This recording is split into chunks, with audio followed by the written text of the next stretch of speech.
Hello दोस्तों, आज मैं बहुत ही इम्पोर्टेंट टॉपिक लेकर आया हूँ जिस पे मैं बात करूँगा कि एंटी कोगुलेंट मेडिसिन्स, यानी कि ऐसी दवाइयाँ जो कि खून का थक्का जमने से रोकती हैं और ये उन पेशेंट को दी जाती हैं जो कि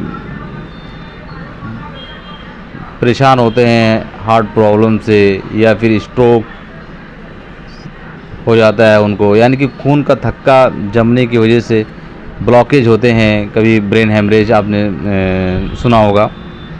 तो इसमें ऐसा होता है कि क्लॉट हो जाते हैं। ब्लड क्लॉट होने के बाद में वो जा कर के जो परत होती है, अंदर की परत होती है आर्टरीज़ में या वेंस में, उसमें जम जाते हैं। जमने की वजह से क्या है कि उसका सर्कुलेशन, ब्लड का फ्लो अच्छी तरह से नहीं होता है और खून उस पार्टिकुलर एरिया में, चाहे वो हार्ट हो या जिस तरह की किसी को एट्रियल फाइब्रिलेशन हो जाता है, यानी कि पूरी तरह से जो है कि हार्ट पंपिंग नहीं कर पाता है, क्योंकि वो जो पार्टिकुलर एरिया होता है वो टिश्यू में जो है ब्लड का सप्लाई कम हो जाने की वजह से वो निष्क्रिय हो जाता है, पूरी तरह से काम नहीं करता है। इसी तरह ब्रेन स्ट्रोक आपने सुना होगा कि जो है पेरिफेरल नर्व्स में अभी जो है सर्कुलेशन नहीं हो पाने की वजह से जो है वो हिस्सा काम ही करना बंद कर दे। इसी तरह से कभी कभी आपने सुना होगा लेग, आप हाथ में या लेग्स में वहाँ की जो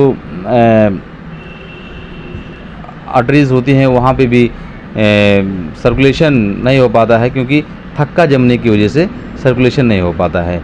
तो ऐसी दवाइयाँ इनको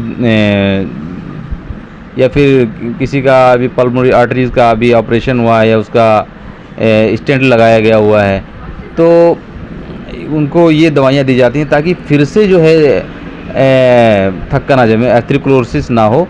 इस वजह से उनको ये दवाइयाँ दी जाती हैं। वो कई नाम से आती हैं।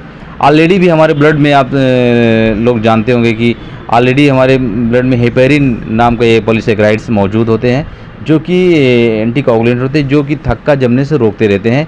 इस वजह से हमारे ब्लड में थक्का नहीं जमता है। अब अगर जिसका थक्का जमता रहता है, बार बार दिक्कत आती रहती है, उसको बाहर से हमको जो है आईवी ये सब तरह के जो है इंजेक्शन और टैबलेट दिए जाते हैं ताकि थक्का ना आए। एक ने आप बहुत सारे जो इस फील्ड से लोग जुड़े हैं, एक ने लोग दवा देते होंगे एसीट्रोम जो है एसिनोक्यूमोरॉल फार्मूले में आता है। ये 4 mg, 8 mg, 3 mg, 1 mg के हिसाब से एसिनोक्यूमोरॉल फार्मूले में एसीट्रोम के नाम से मेडिसिन आती है। एक तो हिपेरिन का ही इंजेक्शन आता है और एक आता है आपका इनॉक्सापिरिन, लो मॉलिक्यूल का वारफरिन ये होता है, हिपेरिन होता है। ये इनॉक्सापिरिन इंजेक्शन जो आपने कहीं देखा होगा इमरजेंसी में किसी को करने के बाद में, वो देखे होंगे इसके एपिडर्मिस, ये ज़्यादातर सब क्यूटनेस और कुछ जो है हिपेरिन वगैरह ये सब आईवी भी लगाते हैं, आईवी लगाते हैं। तो इमरजेंसी में इंजेक्शन आपने देखा होगा, मैं इसका वीडियोस में इस फ़ोटो डालता रहता हूँ, उसमें देख लीजिएगा। और एक जो है वार्फ के नाम से 5 mg आपने देखा हो, 2 mg, 5 mg का टैबलेट आता है, ये भी एंटी कोगुलेंट्स है। तो ये सब दवाइयाँ उन लोगों को इस्तेमाल की जाती हैं जिनका ये चांस होता है कि हाँ इनको जो है थक्का जमने की वजह से इनको स्ट्रोक आ रहा है या हार्ट का प्रॉब्लम हुआ है, का इंजेक्शन ऑपरेशन हुआ है। उन लोगों को इन संदेह से बचाने के लिए ये टैबलेट दिए जाते हैं या इंजेक्शन दिए जाते हैं।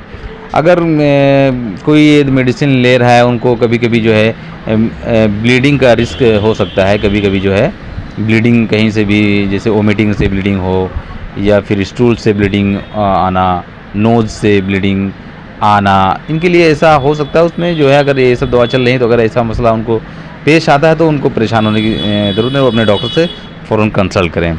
उसके अलावा जो है यूरिन में अगर कभी कभार आ जाता है ब्लीडिंग इन ऐसी दवाइयों से, क्योंकि ये थक्का जमने से दवाइयाँ रोकती हैं। उसके अलावा जो है अगर डेंटल सर्जरी किसी को ही कराना है, इस तरह की दवाइयाँ खा रहा है, तो उसको चाहिए कि पहले अपने डॉक्टर से सलाह ले ले, क्योंकि जो है बहुत ज़रूरी है। क्योंकि डेंटल सर्जरी अगर हुई तो ब्लीडिंग चालू होगी तो फिर ब्लीडिंग रोकना थोड़ा मुश्किल वहाँ पे हो जाएगा। इस वजह से जो अब अगर डेंटल सर्जरी कोई कराना चाहता है, कोई अगर इस तरह से एथेरोस्क्लेरोसिस प्रिवेंटिव मेडिसिन जो ले रहा है एंटीकोगुलेंट, तो उनको चाहिए कि वो ज़रूर जो है सलाह ले लें अपने डॉक्टर से। Thank you.